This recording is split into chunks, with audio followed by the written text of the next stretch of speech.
What is up, everybody, and welcome to the Reil Talks podcast. My name is Mike Singletary. And I am Chen, and we are going to be your hosts. And what we're going to do is break down what it takes to live life on your terms through entrepreneurship, specifically real estate investing. So we're going to hit it hard, the good, the bad, and the real, because that climb, as any entrepreneur knows, is never smooth. So let's get real. How the hell are you, man? It's been a while. Good, man. How you doing? I'm doing great, brother. I'm doing great, man. Appreciate you coming on. This is Kyle Doney. He's a friend of mine. He's the president of LVN Real Estate, one of Denver's top real estate investment businesses. He's been a real estate investor for the past 10 years, served 6 years in the Air Force. And his hobbies are motocross, biking, hiking, snowboarding, traveling. And not only obviously does he buy in, Colorado, Denver, specifically probably out, and I know in some other cities as well, but obviously Texas and Wyoming. Is there another state that I'm missing, Matt? We were doing North Carolina when Josh was over in North Carolina. We were over there in the Raleigh area, but since he's moved to Austin, now we shifted over to Austin. So we're not doing North Carolina anymore. Gotcha. I'm dabbling a little bit in the Northwest Arkansas area. How did I get there? I just like it there. I'm big into biking, and Bentonville is like crazy good bike scene, and it's about a 12-hour drive, and I like spending time there. So that's just kind of there, right? That's his market, isn't it? That's where he's at. Yeah. Is that tough? I heard it's a tough market. Super tough. Yeah, another super tough market. But which I don't know. I guess I gravitate towards the super tough markets. Places where I want to be. Like I don't want to be in whatever. Yeah. I kind of gravitate towards places I want to be, places that are growing. Like Walmart is putting in so much money into that town, and it's growing. So I'm not doing anything there currently, but I'm doing a little bit of marketing, just kind of dabbling, poking around, and seeing if it goes anywhere. So that would be the other one. What does your marketing look like? I mean, for your team? Yeah. So it's always changing. It's always evolving. So I'll say that. So it's never just one thing. It's always changing. But we have outbound and inbound side. And so the outbound side would be doing texting, calling, that type of guerrilla type marketing, I guess you want to call it. And when I started in that, it wasn't a thing. Years ago, when I got going in that, and it was great. It's getting definitely more difficult with rules and regulations and the carriers cracking down and blocking messages, and just so many people doing it because it's a low barrier entry. Yeah. And so we're still doing it. We get deals here and there, but I'm definitely looking at it going, man, is this worth the effort? It costs a lot. It takes a lot of manpower to manage all those leads. Generally, you get a lot of crap leads from it. And so anyway, we're doing that, but it's a struggle. It's not getting easier from my perspective.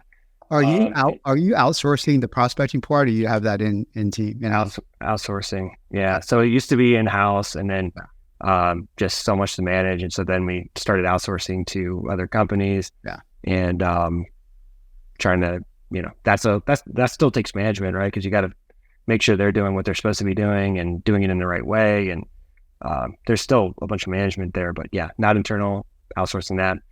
And then my other big lead source would be just paid leads, buying leads. So, which, mostly is on the pay-per-click side, but just buying them from other sources, like lead. And you run your own PPC, or you're outsourcing that as well?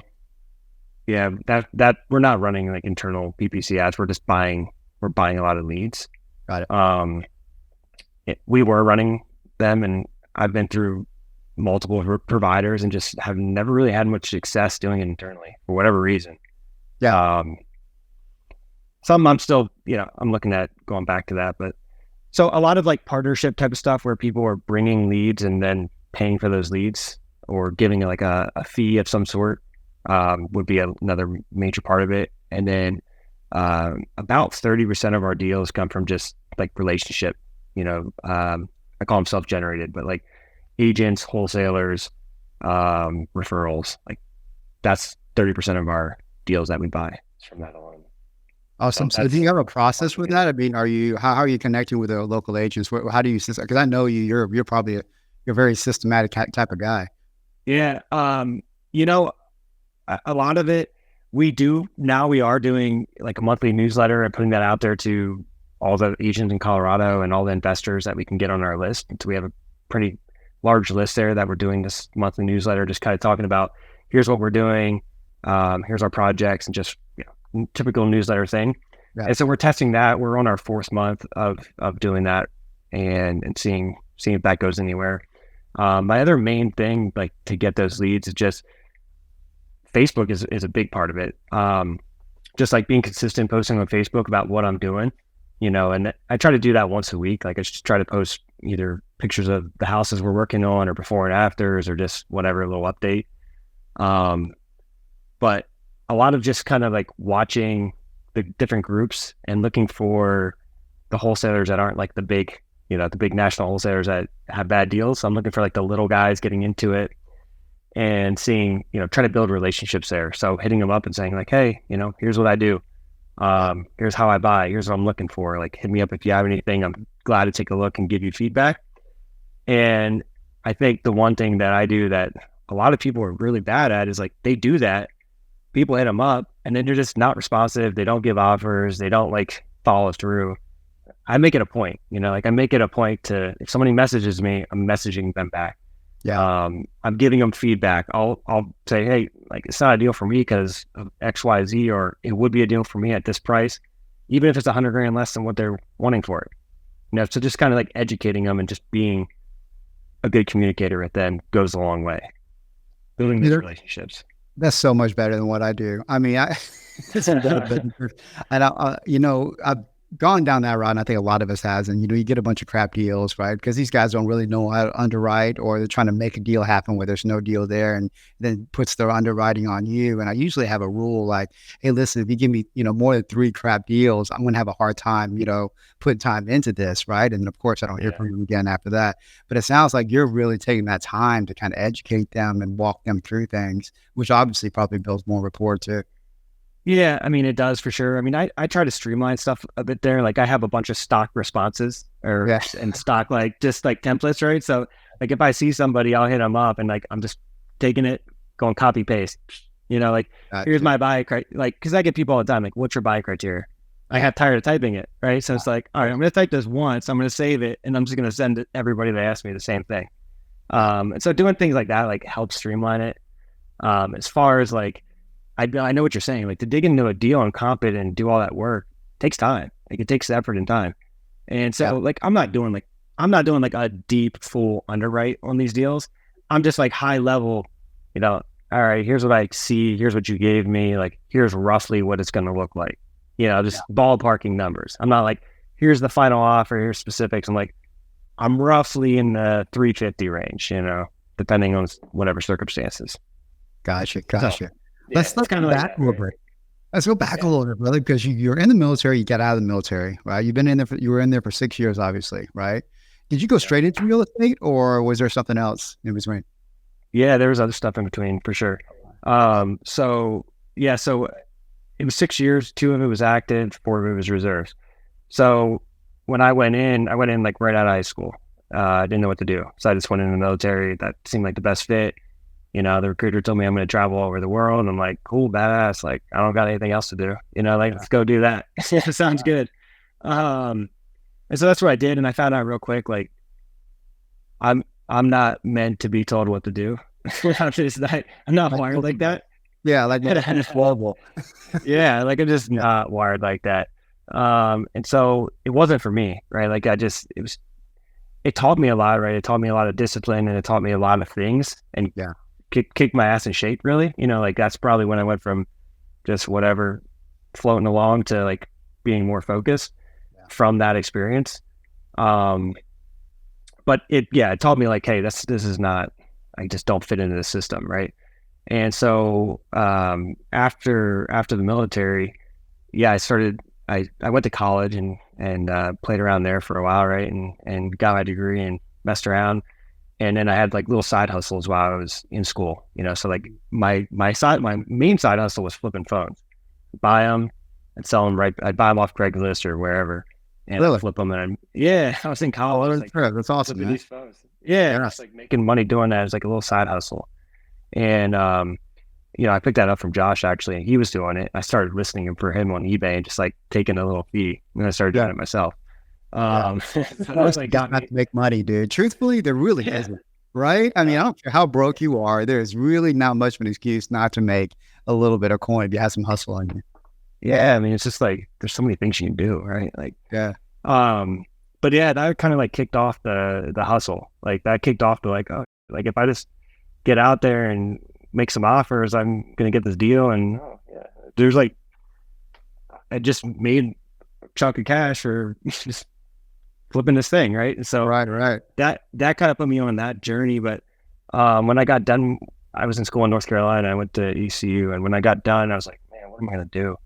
I don't really want to go work a normal job. And so I started hunting around for like businesses to buy. Like, what can I get into? What can I buy and just like start my own business? Yeah. And so that led me to buying a healthy vending machine company. So I bought this healthy vending machine business in Boulder, Colorado. Moved out to Colorado and started doing that. And I did that for 5 years. And then the phone thing that I was doing in college, that turned into like a legit business as well. And I started doing like literally hundreds of phones a month. Like it created just like this whole like buy resell phone business, which like I did that for years too. And then that at the same time I started buying houses. Like I was making really good money doing that stuff. And I had extra money and I was interested in real estate for a long time. And so I just started buying rentals at that, 2013 is when I started doing that. Started accumulating rentals at the same time. So you already came in capitalized, you know what I mean? You had already money coming in. So it wasn't like a do or die as far as like you're going to live and die with the next deal when it comes to real estate. You weren't flipping, it sounds like, or wholesaling. You went just straight to rentals, right? I was rehabbing, so they weren't turnkey. Like I was buying them, fixing them up, and then putting a tenant in there. So yeah, it wasn't like a turnkey thing. So that kind of taught me the rehab game, like how does this work, right? Yeah. How do I buy this house and make it nice? So I just learned that through doing rentals, which led into everything else. Well, I mean, not only are you flipping in multiple markets, I think you're in some new construction too as well. Is that right? Yeah. Mm-hmm. Yeah. Are you still do that, or will you lay off of that? I am. Yeah, I finished my first project. I finished, and we sold all those out. I got another one kicking off right down the street from the first one that I did, and we also did a manufactured home development last year as well. So definitely still at it. It's more of like a side hustle within my business, right? Like it's real estate, but it's like it's not my full thing. It's just a thing that I'm learning and doing a small amount of. It sounds like a pattern with you, right? As far as like you tinker into something, you get something, you tinker into it, and then it becomes a thing. You know what I mean? Yeah. Is that about right?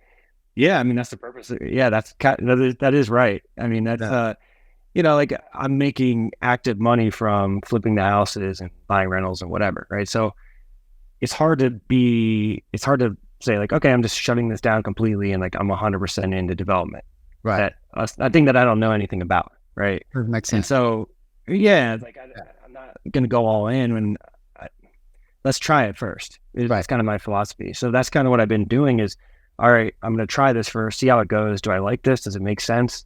And get the positives and negatives of that niche within real estate. And then, hey, if this starts taking over, then great. Like maybe I stop flipping houses eventually because we're doing so much development.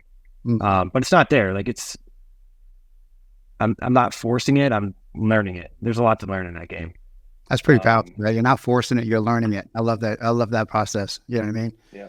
It sounds like you're not. I mean, it's always like some people always come in like with some type of weird end goal in mind. I'm going to make, $10 zillion and not really more focused on, hey, I'm going to build my skill set on a regular basis. And that sounds like that's what you're really focusing on. I'm just going to build my skill set to see if it's a fit or not.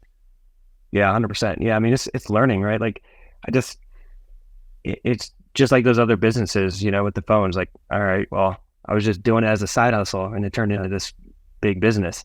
It's the same for real estate, just buying a couple houses here and there, and it just has evolved and gotten bigger and bigger. And so I see the development and some of the other stuff I'm doing in real estate. I'm doing commercial stuff as well.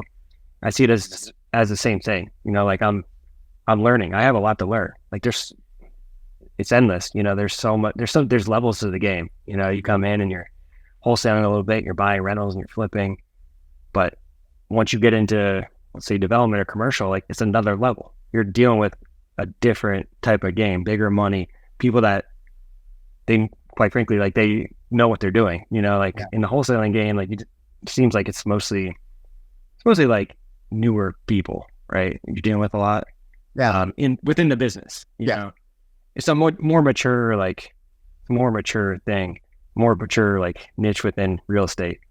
It is. Like it's more numbers driven, and you're dealing with a higher, I guess to your point, you're dealing with a higher acumen of investors. You know what I mean? To a certain degree. Absolutely. Yeah, 100%. Let me ask you this, man. What's really been like your unique thing that's helped you scale? Because you were in an unbelievably tough market.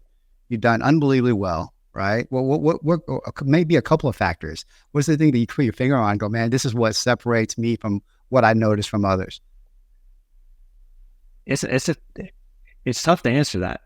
Like, and it's a tough question, right? Because It is a tough question.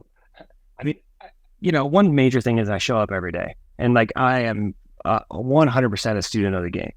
Like I love this, like just straight up, like I love it. Like I love learning, and I love figuring this stuff out. And so I'm constantly learning. Like I'm constantly reading, watching stuff, seeing what other people are doing, and like, okay, what did I pick up from that? And okay, I picked up this. Let me go dig into that a little bit deeper. I am like a student of this game, and I love it, and I love learning, and I love evolving. And I think there's just so many levels, like we were just talking about, there's so many levels to real estate that it seems endless. Like you can develop a single family house and then a duplex and a quadplex, and then you can go develop a shopping center and a whole neighborhood and a whole community. Like there's so many levels to it. Yeah. But they all take another level of knowledge and resources and people, and you got to figure that out. And I don't know. I think that's what I've been pretty good at, is figuring out how do I get there and finding the right people. So is it more like the who, not how type of thing, where you're like, okay, I want to go here and I got to find that person to help me execute that as I'm diving in? Is that kind of like part of your process, or? Yeah, it's definitely a piece of it for sure. Like aligning with people that know it, and being able to say like, I don't know this, like that's okay too, right? Like here's my value, here's what I can bring. But yeah, to that question, like what is my one thing special? There's a lot of people good at a lot of things. I just show up every day and keep chugging, keep moving. Take my licks when I take them and learn from them, and try not to do them again. Try to get better, a little bit better every day, and that just leads to growth. Dude, I love that, man. I love everything about that. So, we're going to start something. It's called Striver Nation, right? It's all about that mentality, the 1% every day, a little bit better. Just going back to like what we were talking about before, where, I went into this industry making a mistake that I just want to make a lot of money. And, obviously, there's a lot of pitfalls in this industry, right? And so if you want to be successful in this or any other industry, I think it's not just about the destination, but it's 100% the journey. And that's what I'm hearing from you, right? This journey that it's really like entrepreneurship is almost like a act of self-development. You know what I mean? You want to get here, you got to be there. Be that person that can get here, right? Oh yeah, for sure. No, yeah, that's definitely what it's all about. And I think that's why, like I'm dabbling all these little things within real estate. It's part of the journey, and figure out what sticks, figure out what you like, and it'll click eventually, right? It's like you solve. For some it does, for a lot it doesn't, right? I mean, for some they just give up, or they just don't manage their money well, or I don't know, right? I mean, there's a whole bunch of different things. What's moving the needle for you, like right now? I know that's another tough question, because I know there could be a multi-layered type of answer there, Yeah. I think moving the needle for me right now is reputation and partnerships. And so reputation would be like, when somebody brings me a deal, I'm not going to I'm not going to be like, yeah, I'm going to close that and whatever. Like, let me look into it. Let me dig into it. Let me figure it out. Okay. If I say I'm going to close it, then I'm going to close it. Like I'm known that I'm going to close it if I say so. I'm not going to back out or change my word. Right. So that's a big one, because people have confidence then, right? Like if people are talking about me in my real estate community, well, it's not going to be like, oh, he screwed me. You know, he bailed on me the day of closing and screwed me. Like, it's not going to be that. That's a big deal, man. That's a big deal. Yeah. Like just doing what you say you're going to do and you're following through. I think that's helped me along the way. So that's a big piece of it. The other thing moving the needle right now is finding unique deals and then finding partners that understand how to work those deals and aligning with them. I think that's how I'm getting into some of these other verticals in real estate and growing. That's moving the needle for sure in some of these other areas, and hopefully that continues. And then the other piece of it is building my team, which I'm constantly working on. Just finding good people and bringing them into my organization and working with them. That's 100% moving the needle. The more good people I can find to work with and bring them in and continue to put the pieces in place, the more I grow and the more I can do, the more I can expand. And it's not all me. So that's a huge piece of it, is the team component. Oh, that's 100%, man. I mean, I've the people that has left my organization that were really, really good, and I could think back, it's always because of me, right? I didn't utilize them. I didn't know how to train them at that moment, and then, you obviously hindsight's always 20/20, right? And you can learn from it. And now with the new people coming in, just to your point, anytime I had somebody come in, I had to figure out what seat they could strive in. Because I used to do that in the past. I made a mistake where I put them in the wrong seat, or I put them in multiple seats, right? That just didn't suit them. But that's kind of part of the growing process, right? For a guy like you, that's always like, striving, going into different things, there's going to be a lot of mess ups. There's going to be like, obviously, pitfalls, right? What are some of the biggest ones that you've had to deal with, and what were the biggest lessons you learned from it, brother? There's been a lot. there's been a lot. In regards, are you asking like in regards to real estate specifically? Dude, you can, anything you want to share that would help, man. Yeah.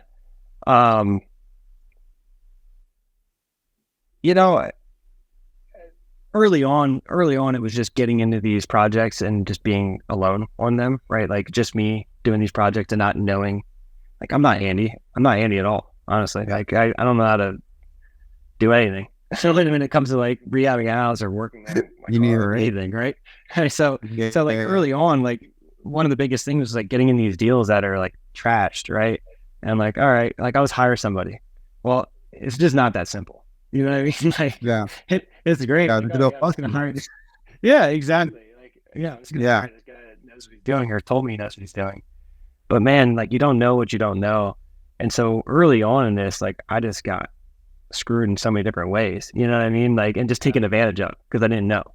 Yeah. And there was a lot of painful lessons in that, a lot of wasted money and like just stress and sleepless nights. Yeah. And so I think that was one of the bigger things, and that's why I'm, with the commercial and the development, I'm partnering with people on that. Like I'm aligning myself with the people that actually have done it and they know what they're doing, so I don't make those mistakes. But early on, it was just me, right? Like figuring out, I just got this trashed out house, with whatever tenants that aren't paying. Like I learned literally everything the hard way. Yeah. So I think that would be one of the big things, like early on, is just getting in these deals that I had no business being in, and learning through that. Yeah, I guess the lesson I just heard you say, your takeaway from it is like you just surround yourself people with that has that experience to deal with that specific problem now. Yeah. Like if I'm getting into something new, I'm not going to go get into whatever, like a 12-unit townhome development by myself that I have no business being in. I don't understand. Yeah, whatever the city that it's in, the rules, regulations. Like I need to bring in somebody that knows. Like just you have to have the right people around you to execute some of this stuff until you are the person that can identify the pitfalls and make it all happen, right? But early on, you just don't know that stuff, and you'll get eaten alive if if it's just you and you're taking everybody's word for it, for whatever they tell you. It's, I did a lot of that. I've been there, man. I mean, I get it. You know what I mean? I think anybody that's done any volume has, and if they said they never lost money, they're lying, right? I mean, this is how this game is, and it's just, to your point, a lot of really stressful and sleepless nights. But, the next day you're like, hey man, you got to just tie them up and keep going. Right. And get it. I mean, one time I remember here in Austin, we had 10 7-figure flips going on at one time, and I was just wrapped. All my money was out. I'm trying to figure out how we're gonna figure this out, and it was funny because during that moment it was horrible, but now that I look back upon it, I see the value in it, and I don't know, man, I don't want to do it again. Put it that way. I don't want to do it again, but I did learn a valuable lesson. Oh yeah, 100%. I totally agree with that, and been there. I mean, that's another thing, right? Like getting strapped early on, like just having too much money out there. Or I know another one that comes to mind is just bad partners. Like early on, I just didn't know how to vet out the partner. Like who can you trust, who can't you, and just kind of took whatever they were telling me at face value. And I got in bed with this one guy on a bunch of flips early on, and just it was a nightmare. Like it was a nightmare, like he was just kind of ghosted, and it was my money on the line, and how to pull through. So partnerships are another, got to really be careful who you're doing business with. It is, man. I mean, what'd you learn from that? How do you vet a partner now I mean, obviously before you're just like going on their word and how you felt, right? But now what do you do? Is there anything different? Yeah, I think a lot of it's like reputation, right, is a big thing. Like, who do they know that I know? How long have they been at this? Who can I call to be like, hey, how's Joe? Is Joe, I see that you're connected with Joe. Is he a good guy? Like, what do you know about him? Like just kind of that,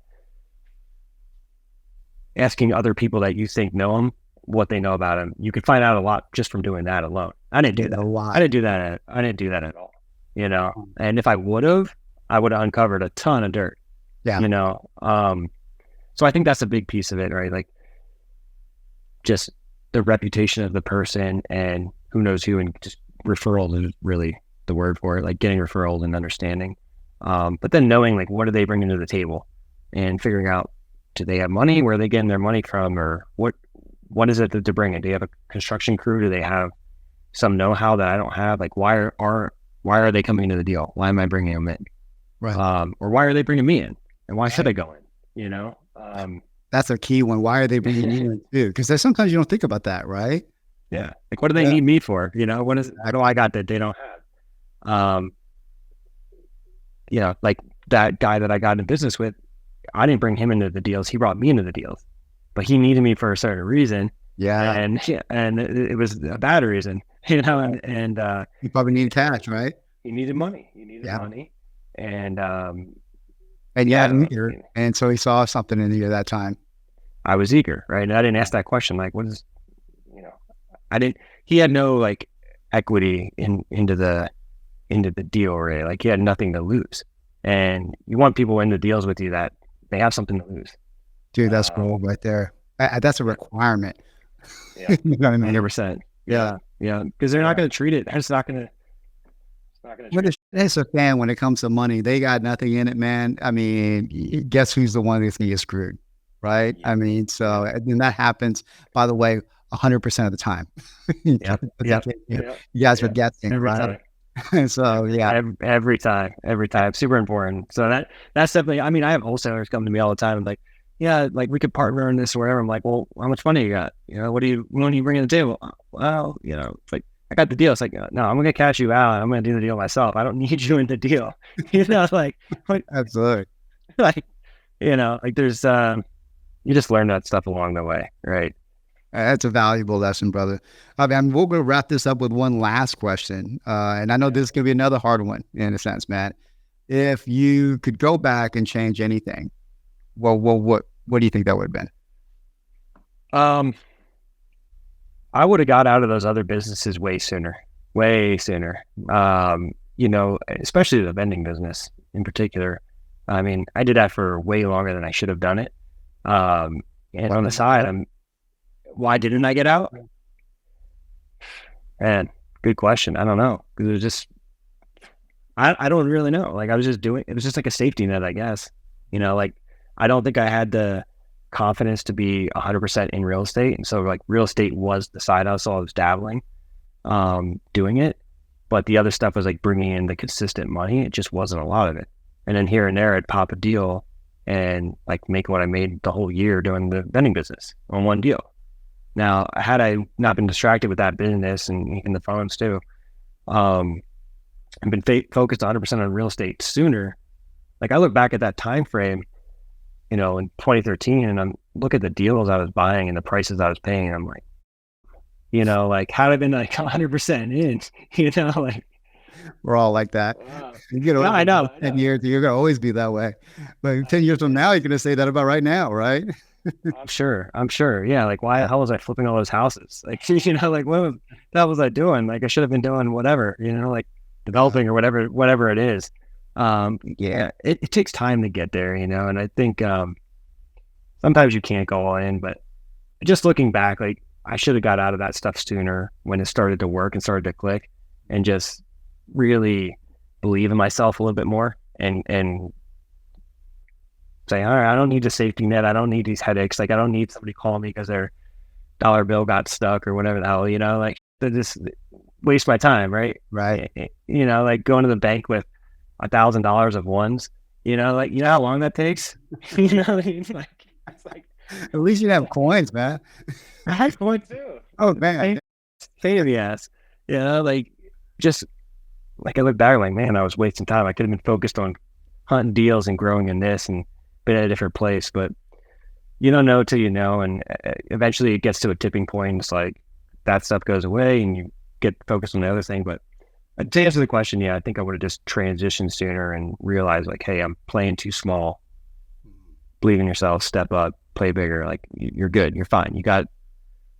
I think that's a struggle all of us have to a certain degree. Like all of us drivers, we always, you know what I mean? Like because I had that problem as well, right? I hold on to something a little bit longer, but then I got the other problem where I jump in head first, you know what I mean? Yeah. Without the safety net. So I got this weird mix sometimes that happens. It's a catch-22. Yeah, it is. It's a hindsight thing too. Yeah. The catch-22. You want the safety net, you need it sort of, but like then after you're at a point where you don't need it, you're like, I never needed it to begin with, you know? You don't know that. It's so weird because everything, I always say this. I say this to my wife a lot, you know, because my wife is one of that, she's a part of the partnership that festers, right? That she's the worrier and I worry a little bit less. And I'm like, and when has it not worked out? You know, but when we as entrepreneurs and more times than not solopreneurs, we don't have somebody kind of like helping us make decisions, right? We're the ones that are making all decisions. And it's really hard to see everything sometimes when you're kind of right in the middle of it all. It is. Yeah. Yeah, it is. Yeah. It's hard to, when you got that, whatever flow you have going, like, it's hard to just ditch it and be done with it and cut the ties. Cutting ties is hard in anything, you know? That's,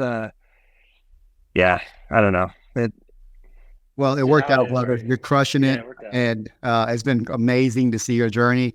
If you have deals in, since I don't do it in Austin, it's fine. Call Kyle. You have deals in Austin, Denver. What other cities are you working in, brother? Yeah, I mean, we're in a lot of Colorado. We're within like a 2-hour radius of Denver Metro. So we're up in Cheyenne, Wyoming as well. That's mainly it. Like Colorado is what I want people to think of me for, and Texas too. You know, like I'm trying to expand in Texas and do more there, but Colorado is where I'm at, and I know all the little markets and all the little towns. So you got stuff. I buy weird stuff too. So weird deals, I like them. Bring them to me. I'll look at them. How do they find you, brother? Probably Facebook's the best place. Just search my name on Facebook and add me as a friend or send me a message or whatever. I'll put a link on the bottom for them to find you. So if you have a deal in Colorado, go to Kyle. He's your guy. He'll treat you right. Kyle, man, I appreciate having you on here, brother. And thanks for having me. Good, man. Awesome. Yeah. I'll see you in a couple weeks, I think, right? I don't know if I'll make that one. Oh man. I'm still on the fence. You know what I mean? All right. All right. All right, guys. That's a wrap. Until next time. Appreciate it. So that's a wrap. Thank you, everybody, for tuning in. I hope you received value from this episode. If so, please share this podcast with your friends so we can help more people just like you. Also, hook up with us on Facebook, IG, and YouTube at Reil Talks. That's REIL Talks. So until next time, keep it cool and keep it real.